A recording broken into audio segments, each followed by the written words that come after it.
ingredients for this recipe are 4 large potatoes, a 400 gram to 500 gram jar of pasta sauce, 2 cups of any veg, fresh, frozen or tinned, a 400 gram to 420 gram tin of lentils, or 500 grams of any meat such as mince.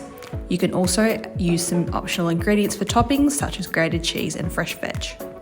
The first step is to drain and rinse the lentils and prepare the veg. If you're using fresh veg, chop into small pieces or grate. If you're using tin veg, drain and rinse. Next, combine the veg, pasta sauce and lentils or mince if using in a large frying pan over medium heat. Let this mixture simmer for about 10 to 15 minutes or until the veg has softened. While your lentil mixture is simmering, wash and dry your potatoes, then pierce each potato with a fork 2 to 3 times.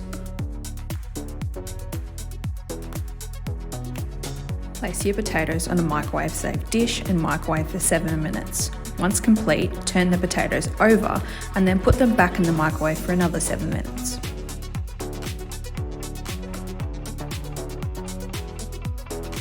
Once the potatoes are fully cooked, remove them from the microwave and cut across into each one. Be careful as they will be hot. Top each baked potato with a few spoonfuls of the lentil mixture. You can also top your potatoes with grated cheese and fresh veg if desired.